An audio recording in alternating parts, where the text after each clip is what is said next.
Საპირველ სექტემბრის სამოში გამოწყობილი ოლიგარქის პარტიის დეპუტატები საზაფხულო არდადეგების შემდეგ დარბაზში ერთმანეთის მოსაკითხად დადიან. ერთპარტიულ პარლამენტში შემპასუხებელი არავინ დარჩათ. ამიტომ ახლა არც დებატებისთვის ემზადებიან და არც ჩხუბისთვის. განსაკუთრებით აქტიურობს რიმა ბერაძე. იტალიიდან დაბრუნებული დეპუტატი შთაბეჭდილებების გაზიარებითაა დაკავებული.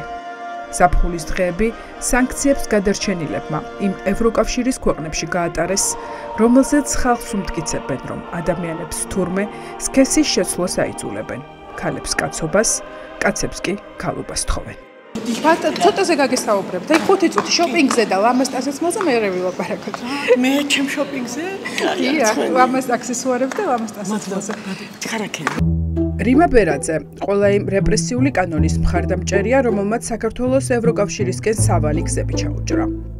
მაგრამ ყველა დროში ქალბატონი რიმა სანქციებს გადაურჩა. მისი გვარი არც ერთ შავ სიაში არ არის. ამიტომ იტალიის მიმართულებით ავიაბილეთები თამამად იყიდა და ცხელი დღეები ადრიატიკის ზღვის სანაპიროზე გაატარა. იტალიაში დასვენება როგორი იყო, ძველი დაგეჭდათ? არა, იტალიაში არ ვისვენებდი. იტალიაში ვიყავი ჩემი დიშვილის ოჯახში. დიახ, თქვენი დიშვილის ოჯახში. მთელი ოჯახით იყავით, თქვენი კაცი იყო. კი. საერთოდ ასე აკეთებს, რომ მთელი პერიოდის განმავლობაში უკვე მე-4 წელია ჩემი დიშვილი ეპატიჟება ოჯახის ყველა წევრს თვითონ თავიანთი სახსრებით. ბოლოს როდის იყავით იტალიაში თქვენ? ერთხელ ვიყავი მხოლოდ იტალიაში. მოგეწონათ? კი, ძალიან. ერთ დასასვენებელ ქალაქში ვიყავდით, სოფელში ფაქტიურად. ლამაზი ფოტოები გედოთ, კი. რიმა ბერაძე იტალიაში უვიზოდ იყო, მაგრამ მისი და მისი პოლიტიკური გუნდის საქმიანობის გამო მილიონობით მოქალაქე უვიზო რეჟიმის გაუქმების საფრთხის წინაშე დგას. ეს უხერხულობას სულაც არ უქმნის. საქართველოს მოქალაქეებს ეხლა რა ბედიერით უვიზო რეჟიმი საფრთხის წინაშეა. საქართველოს მოქალაქეებს ხომ კარგია იტალიაში დასვენება? ერთი წუთით ყველაფერი საქართველოში დასვენება საერთოდ ძალიან კარგია. ყველგან დასვენება ძალიან კარგია. ხო, თუ თქვენ ახლა ჩემზე აკეთებთ აპელირებას, ეს არასწორად დასმული კითხვა. ქალბატონებმა თქვენზე როგორ რატო უნდა მოვახდინო აპელირება? პარლამენტის ყველა წევრი თითქმის ევროპაში იყო დასასვენებლად. არა, დასასვენებლად მე არ ყოფილა. სამოგზაუროდ ხომ იყავით პირველად იყავით იტალიაში? არა, მე სტუმრად ვიყავი წასული. კი ბატონო, ხო მოგეწონათ, ხო კარგი? რა თქმა უნდა, ყველგან მოგეწონება ადამიანს, სადაც წახვალ, კი ბატონო. და რას ერჩით საქართველოს ხვადან ერჩეთ მოქალაქეებს? ვინ გეუბნებათ რომ უკეტავთ? ეს არის თქვენი შეხედულება. ეს არის ნაციონალური მოძრაობის და ოპოზიციური პარტიის და თქვენი ტელევიზიის შეხედულება. ევროკავშირს კამერების წინ ლანცხავენ და ხალხს არწმუნებენ, რომ ის გადაგვარების პირას მყოფი გარყვნილების ბუდეა, მაგრამ საკუთარი თავისთვის მხოლოდ ევროპა უნდათ. გაზაფხულზე სტუმრობდა ამსტერდამს გრეტა წიწავა. თავისუფალი ევროპის ეპიცენტრიდან ისეთივე დაბრუნდა, როგორიც წავიდა. არავინ არ გამოჩნდა ისეთი ადამიანი, ვინც გიძგებდათ, რომ ცუდ გზას დადგომოდით ამსტერდამში ქალბატონ გრეტა? არა, მსგავსი რაღაცა ოფიციალურ შეხვედრებზე არ გამოჩენილი. არც შემდეგ ასეირნებაზე, ხო, ლამაზ ქუჩებში ამსტერდამის. ალბათ ყველა ადგილი მოინახულეთ ღირსშესანიშნაობა. არ მოინახული ყველა. რაც მოინახული იყო ცენტრალური ნაწილი. ნიდერლანდების სამეფოში მოგზაურობაზე კითხვებმა გრეტა წიწავა გააბრაზა. გვიმტკიცებდა, რომ ამსტერდამში გასართობად არ ყოფილა. ეს იყო საქმიანი ვიზიტი. მისი თავისუფალი დრო კი ამ ზაფხულს ზუგდიდში გაატარა. ხალხს რომ ევროპას უწევთ, თქვენ ლამაზად დადიხართ ევროპაში და მე გითხარით ჩართვაზე არის რატო უნდა თქვენ ევროპაზე? ქართული ხალხი დადის ევროპაში. მე გითხარით ეხლა შესაძლოა ვეღარ წავიდეს ქალბატონო გრეტა. უვიზო რეჟიმი საფრთხის კითხვები არ მოეწონა და ინტერვიუ შეწყვიტა. თუ კითხვებს გავაგრძელებ, გრეტა წიწავა დაგვასანქცირებს და პარლამენტში ვეღარ შემოვალთ. ასე ზეიმობს დემოკრატია საქართველოს პარლამენტში ქართული ოცნების ხელისუფლებაში მოსვლის მე-13 წლის თავს. სანქციებს გადარჩენილებმა საზაფხულო არდადეგები ევროპაში გაატარეს. სანქციებსა და სკანდალებში ერთად გახვეულებს კი ზაფხულში ქვეყნიდან გასვლაზე არ უფიქრიათ. ზამთარში თბილ ქვეყნებში, ზაფხულში კი ზღვის 5 ვარსკვლავიან კურორტებზე დასვენების მოყვარულმა ირაკლი ზარქუამ წელს არჩევანი მშობლიურ წალენჯიხაზე შეაჩერა. ევროპაში რატო არ იყავით დასასვენებლად, ეგ მაინტერესებს. ხო არ შეგეშინათ იმის რომ სხვადასხვა ქვეყანაში არ შეგეშვებდნენ? რა სისულელეს ყვებით რა არ დაიღალეთ ამ სიგიჟებით. რომ არიყავით აბა ევროპაში და ინტერვიუს არ გაძლევთ თქვენ. თოფი კი რა ავტომატი იქნებოდა. რაკატა იყო და რა. ზარქუამ სამშობლო სავარაუდოდ სანქციების შიშის გამო ვერ დატოვა. მისი ოჯახის წევრები სრული შემადგენლობით კი მთელი ზაფხულის განმავლობაში ევროტურში იმყოფებოდნენ. ზარქუას და მეუღლესთან ერთად ჯერ საბერძნეთი მოიარა, შემდეგ ესპანეთს ესტუმრა.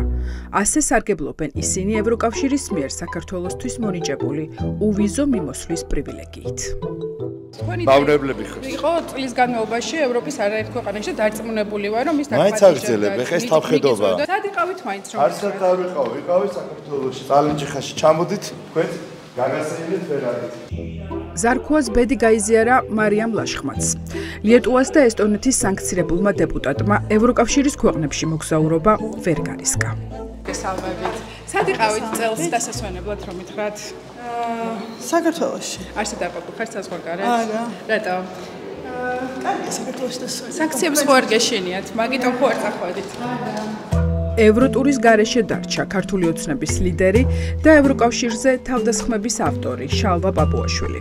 ის არაოფიციალური ვიზიტით ქვეყნიდან არ გასულა. სად დაისვენეთ რომ მითხრათ ბატონ შალვა? სად რაჭაში? სული მყავს რაჭა. ხო, მაგრამ ევროპაში რატო არ იყავით? სანქციები შეგეშინდათ ბატონ შალვა? შტატებში რატო არ იყავით? ვინ დაგიშალათ? ლიეტუვას მიერ სანქცირებულმა ნინო წილოსანმა ზაფხულის არდადეგებისათვის ევროპა არ აირჩია. წილოსანი პირდაპირ ამერიკაში წავიდა, რომელსაც მისი პარტია გლობალური ომის პარტიის სამშობლოდ აცხადებს. ალბათ და ნინო, სალამი. გესმით. გამარჯობა, როგორ წადებით? კარგად. ალაბამაში კარგი იყო დასვენება? ჩემთან დაკავშირებით კი, სანქციების რომ ქონდათ დაწესებული, იმიტომ მაშინებით ვარ ჩახვალთ ქვეყანაში. თქვენ არ მაშინებით თქვენ ევროპული სანქციები ქონდათ, ქალბატონი. მართლა თქვენ არ იტყუებოდით? ქალბატონი, კარგი იყო ამერიკაში შვებულების გატარება. ნინო წილოსანი გახარებულია, რომ ჯერ მისთვის ამერიკული ვიზა არ გაუქმებიათ და შეერთებულ შტატებში, სადაც ბიზნეს ფლობს, პრობლემების გარეშე წავიდა. რომ დაგასანქცირეს ბალტიის ქვეყნებმა, იტალიაში კარგი იყო დასვენება. სანქციების არ შეგეშინდათ? ნამდვილად არ მეშინდა. ბალტიისპირეთში რომ ვეღარ შეხვალთ, ხო იცით კარგად.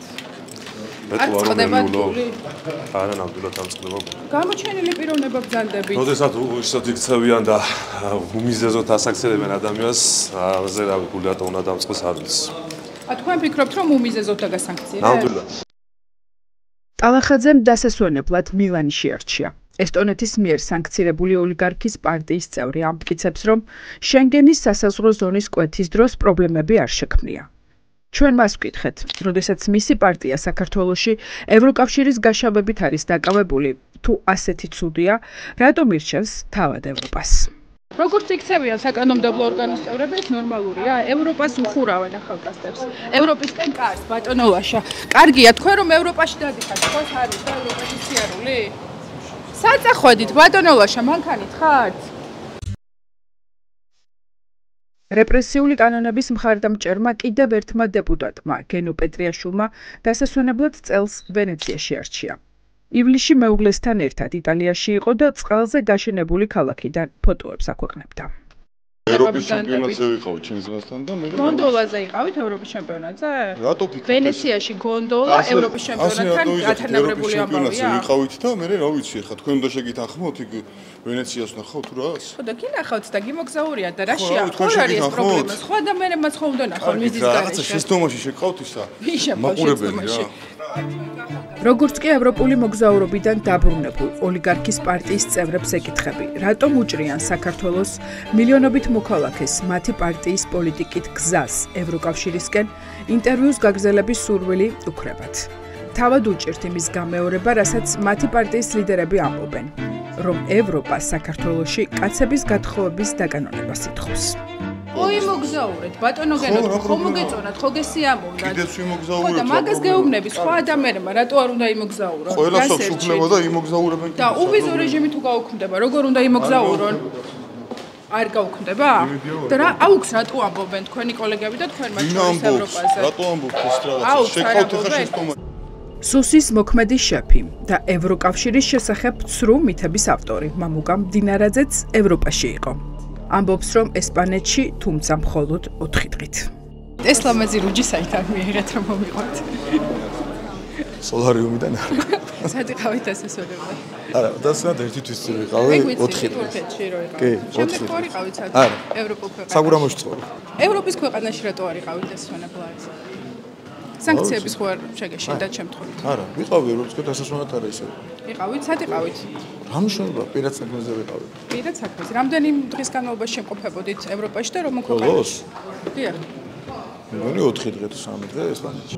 პოლიტიკური გუნდის ლიდერი, რომელიც ევროკავშირის შესახებ ცრუ ჭორების გავრცელებას ემხრობა, ინტერვიუს წყვეტს, როდესაც იმ მითებზე ვეკითხებით, რომელსაც მისი პარტია ტირაჟირებს. ვიზუ რეჟიმი რომ გაუქმდეს, რა გვეშველება?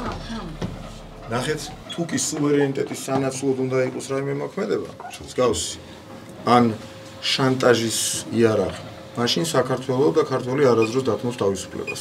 ძალიან ბევრი საქმე მაქვს და შვილებს გეფიცებ არ დამისვენია. შოთა ბერეკაშვილმა ევროპაში დასასვენებლად ოჯახი გააგზავნა. ბიზნესმენმა დეპუტატმა წელს ევროტურზე უარი თქვა. ფოტოებით თუ ვიმსჯელებთ, ბერეკაშვილის ოჯახი ჯერ საფრანგეთში, შემდეგ იტალიაში იყო. ბოლოს კი საბერძნეთით დააგვირგვინა. ეს თქვენი მეუღლე რო ლაქშერულად ისვენებს, თქვენ არ დაყავთ თან? ჩემ მეუღლეს კითხეთ, ჩემ მეუღლეც არ ისვენებს. როგორ არ ისვენებს, აბა რა საკეთებს? ახლა ისვენებს თორე თქვენთვის რატო არ ესე? თქვენ არ იყავით ევროპაში დასასვენებლად? რუსეთის მოქალაქე არ შეუშვეს თუ რა მოხდა? ანტონ ობოლაშვილი წელს პარიზში მის კუთვნილ რეზიდენციას არ სტუმრობდა. მილიონერი დეპუტატი ერთ-ერთია, ვინც საფრანგეთის დედაქალაქში უძრავ ქონებას ფლობს. მასთან ვარკვევთ, იყო თუ არა სანქციები მიზეზი, რის გამოც პარიზს არ სტუმრობდა. თქვენ პარიზში ბინა გაქვთ და არ იყავით საფრანგეთში? რომელ ტელევიზია ხარ? ტელეპირველი შაბათის ეთერი ვარ. ვარ ვაკეთებ კომენტარს მას ტელევიზიასთან ხოლმე. არ იყავით საფრანგეთში არ დაგეგმზე? არ დაისვენეთ საფრანგეთში ბატონო. სანქციების ხო არ შეგეშინდათ? გვაინტერესებს, რატომ არ ბრძანდებოდით პარიზში თქვენ სახლში? გვაინტერესებს. ესა დავისვენი ეს ინტერესი. დიახ. ასეთი დიდი ინტერესი გაქვს? კითხეთ რეგიონზე მკითხეთ, რა შუაშია დასვენი. კიდევ ერთი პარლამენტარის ოჯახის წევრებმა გაატარეს ზაფხული ევროპაში. გოდერძი ჩაქსელიანი ევროპის გარეშე დარჩენილ სხვის შვილებზე დასმულმა კითხვებმა შეაწუხა. რატო არ წახვედით? შიშები ქონდა? არა, შიში არ მაქვს, უბრალოდ მე საქართველოში დავისვენე და არ წავედი არსად. ოჯახის წევრები ევროპაში არ ყოფილან? შვილები კი. სად იყვნენ? არ ვიცი, სად დადიან ახლა. და სხვა შვილებს რო პრობლემები ექნებათ ევროპაში შესვლის მომავალში, თქვენი შვილები კმაყოფილები არიან ევროპით? თქვენ სიმშვიდე შეინარჩუნეთ თან ოლიმპიური არაფერი პრობლემა არ გვაქვს ჩვენ. ბევრი სპორტსმენი გქონდათ, მათ შეინარჩუნონ. არა, თქვენ გიხარიათ, ჩვენს პრობლემა აქვს, ჩვენებს. ქართველი ხალხის ხმა, ქართული ოცნების პოლიტიკოსებს არ ესმით.